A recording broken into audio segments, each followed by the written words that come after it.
Hi, my name's Amy and I make things. In today's video, I've made a list of unusual items that I use in my sewing room that have little to nothing to do with sewing. So hang around and let's see what happens.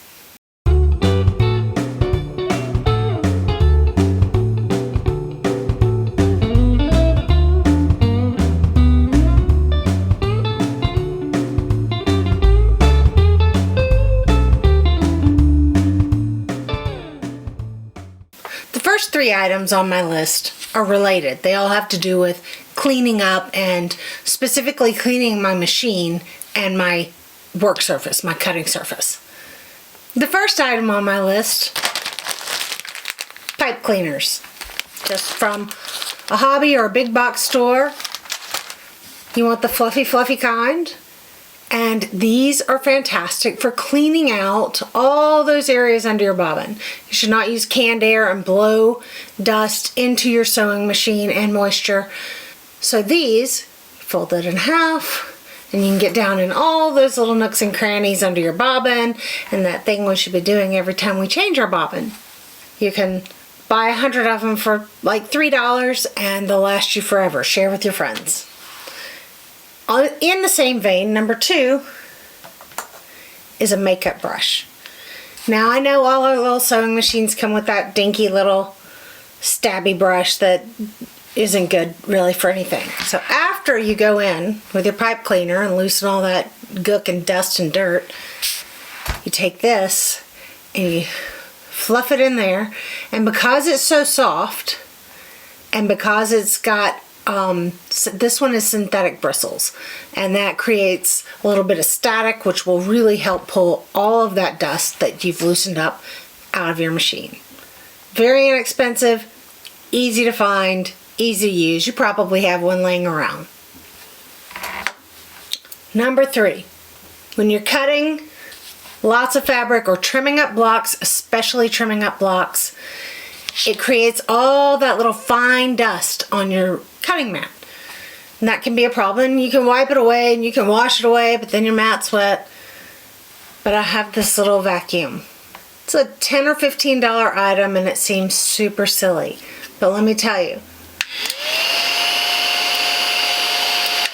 Run that across the surface, and it's got these stiff little brushes on the bottom. And you run that across the surface of your cutting mat and your workspace, and it was really gross right now. You get lots and lots of stuff picked up. Makes your life easier. Number 4. No, not coffee, though. Coffee. It's just the coffee can. And this one's filled with all my little thread scraps and trimmings. And I keep it right behind my sewing machine, and then I can put all my little thread scraps and trims. I try to keep mine limited to just fabric and thread scraps. That way I can just throw it in the compost bin. So number 5, I do a lot of string piecing. I like to use it for blocks and backgrounds and to cut larger shapes out of. Here's some samples of where I've used it for background. I knew I needed nearly 200 of these little heart applique blocks, and I didn't want to cut 200 pieces of foundation paper. So I went to the web and I found these pre-cut parchment squares. They're made for restaurant industry, and you put them they put them between like frozen hamburgers and things like that, veggie burgers if that's your jam. But they're parchment. They're a little crinkly. They're super easy to sew through. They're a little bit slick, but it didn't matter to me. And they're cut perfectly square. And I bought, I don't know, 250 of them or so for maybe 500. For around $6 or $7. If I can find a link, I'll put it below. But those were super easy for pre-cut squares for string blocks. Another thing, I know Bonnie Hunter says, and a lot of people used to use phone books, and we don't generally get phone books anymore. We do, however, every day get junk mail. And so when items like this come in the mail and it's got pages that are made from, you know, phone book type paper, newsprint style, thin, easy to tear, I use those for string block foundations. They can also be used for foundation paper piecing. That was number 5. Number 6, sheet pans. Little cookie sheets from the Dollar Tree. I use them to store projects in stages, and then I can carry what I need to around. And when they're not in use, they stack up and take up very little space.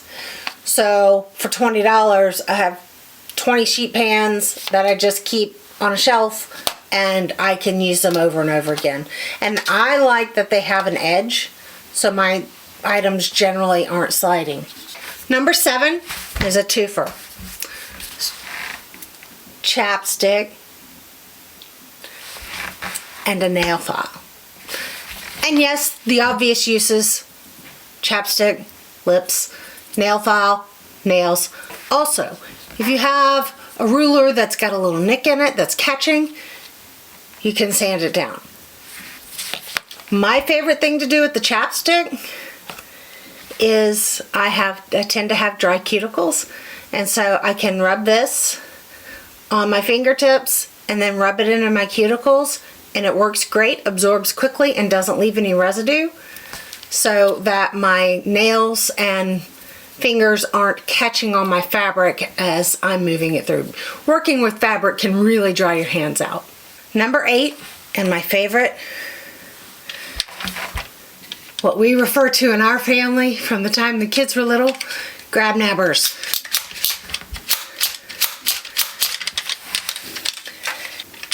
Two reasons I use these. Number 1, I'm short, so I can reach things.